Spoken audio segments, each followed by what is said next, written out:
An balimaw aw bisimila malɛti don kibaru kɛnɛ kan. Kibaruya m'an bolo ka da kulu kan o de ka fɔ octobre kalo tile 12 kɔnɔna la n'o bɛna sibirido ma sevarikaw fɛ yen nɔ. Tagamakɛla dɔw taara bi MINUSMA mɔgɔw ka dagayɔrɔ kan. Kunnafoni minnu sera ma o y'a yira ka fɔ sibirido octobre kalo tile 12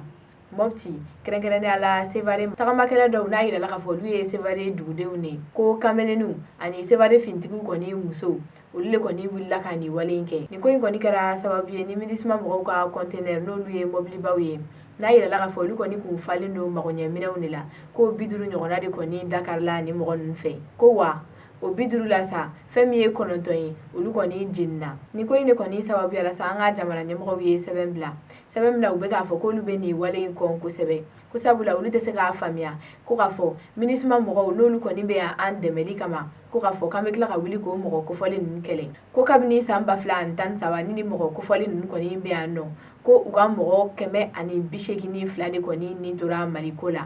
O sababuya la u y'a yira k'a fɔ k'an kan ka bonya de kɔni kɛ ka ɲɛsin ni mɔgɔ kofɔlen ninnu ma ko nka n'a yira k'a fɔ k'an bɛ ka nin walejugu ninnu kɔni ɲɔgɔnna ta k'u sɛgɛrɛ k'o tɛ se k'a faamuya olu fɛ. Wa fana u y'a yira k'a fɔ k'olu b'a laɲini malidenw fɛ k'o laɲini o laɲini mana k'u fɛ wagati nataw la yan'u k'a ko kɛ ni kɛlɛ ye k'u k'a kɛ ni kumaɲɔgɔnya ye k'o bɛ kɛ sababu ye bɛn ani keleya kɔni bɛ sabati an ka Maliba la. Nin ko in kɛra sababu ye MINUSMA mɔgɔw fana ye sɛbɛn bila olu y'a yira k'a fɔ ko wale in kɔni kɛra sababu ye ka olu bolofɛn minɛ caman tiɲɛ ko nka o bɛɛ n'a ta o ta nin kɔni tɛna kɛ sababu ye ni ka olu gɛn ka bɔ Mali kɔni la ko sabula olu nana Mali dɛmɛli de kama ko wa fɛn min ye Mali fintigiw ye olu kɔni bɛ dɛmɛ don olu ma fo yɔrɔ min na. An bɛ wagati min na i ko bi a yirala ka fɔ sɛgɛsɛgɛliw bɛ ka kɛ walasa mɔgɔ minnu ye nin wale in kɛ ni ka se k'a bolo da u kan. Kibaruya wɛrɛ mana b'u kɔfɛ an b'o las'aw ma wagati nataw la. O tɛmɛnen kɔ ka bɔ yen kunnafoni wɛrɛ m'an bolo ka da kulu kan o de ka fɔ Union Européenne n'o ye tubabula jamanaw ka jɛkulu ye a yirala ka fɔ olu ye miliyɔn 79 di mɔgɔw ma ji kɛra sababu ye ka tiɲɛni kɛ mɔgɔ minnu kun. Kunnafoni minnu sera ma o y'a yira ka fɔ octobre kalo tile 10 Union Européenne n'o ye tubabula jamanaw ka jɛkulu ye olu ye miliyɔn 79 kɔni labila mɔgɔw ye ji kɛra sababu ye ka tiɲɛni kɛ mɔgɔ minnu kun Mali la. A yirala ka fɔ ni mɔgɔ ninnu fanba yɛrɛ kɔni bɛ yɔrɔ min na kosɛbɛ k'o ye Tombouctou, Kidal, Mopti ale ni Menaka. O sababuya la a yirala ka fɔ nin wari kofɔlen in kɔni bɛna di Croix Rouge mɔgɔw de ma n'o ye baɲumankɛtɔn dɔ ye n'olu bɛ an ka jamana kɔnɔ. Olu de bɛna kɛ sababu ye k'a lase mɔgɔw ma mɔgɔ minnu bolofɛn bɛɛ kɔni tiɲɛna ji sababuya la. Nin dɛmɛ in bɛna kɛ sababu ye ka don du 800 de kɔni jigi kɔrɔ minnu bolofɛn bɛɛ kɔni tora ji ka tiɲɛniw senfɛ. O kama a yirala ka fɔ fɛn min ye dumuni ye ani sow ani fɛn wɛrɛ caman o de kɔni bɛna di ni mɔgɔ kofɔlen ninnu ma. O fana tɛmɛnen kɔ ka bɔ yen kunnafoni wɛrɛ m'an bolo o de ka fɔ octobre kalo tile 12 kɔnɔna la n'o bɛna sibirido ma.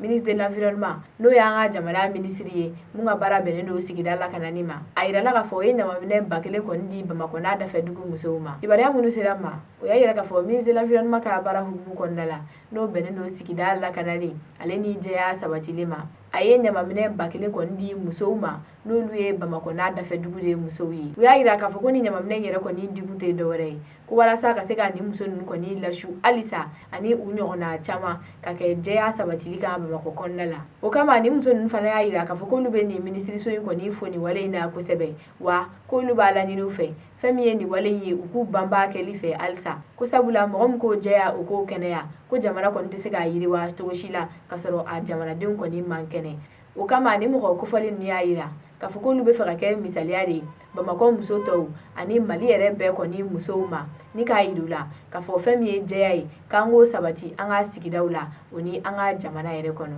Kunnafoni kuncɛ la an b'a yirala k'a fɔ octobre kalo tile 12 kɔnɔna la Kalabakaw fɛ yen nɔ muso dɔ kɔni ye tasuma bila a cɛ la ni ka kɛ sababu ye k'o faga. Kibaruya minnu sera ma o y'a yira k'a fɔ octobre kalo tile 12 Kalabankoro Kuluba muso dɔ n'ale sisan kɔni bɛ taa san 26 ɲɔgɔnna la ni den kelen b'a n'a cɛ cɛ a yirala k'a fɔ o muso in de kɛra sababu ye ka tasuma bila a cɛ la ni k'o jeni. Muso in kɔni minɛlen ni ka taga n'a ye fanga la a y'a yira an ka fintigiw la k'a fɔ k'ale ma nin wale in kɛ foyi la ko sabula ale cɛ de tun b'ale bugɔ don o don ko wa k'a tun b'a fɔ ale ɲɛna fana k'a tun b'ale faga. O kama ko walasa a kana ale faga don kelen sa ale kɔni y'a sigilen sɔrɔ telefɔni digidigi la nin don su ka kolonkalan ta k'o fara kun siɲɛ 3 ko wa a tilalen o la a kɔni ye cɛ in sama ni ka taga n'a ye kɛnɛma k'a lɔgɔ ani fini d'a kan ko ka tasuma bila la an bɛ wagati min na i ko bi an b'a yira la k'a fɔ muso in bɛ finitigiw k'a bolo kan wa u bɛ sɛgɛsɛgɛliw la halisa k'a lajɛ ni ko wɛrɛ dogolen kɔni tɛ nin ko in kɔfɛ an balimaw ni kibaruya nin de tun b'an bolo ka lase aw ma aw ni ce aw ka kulomajɔ la aw k'an bɛn a ɲɔgɔnna wɛrɛ ma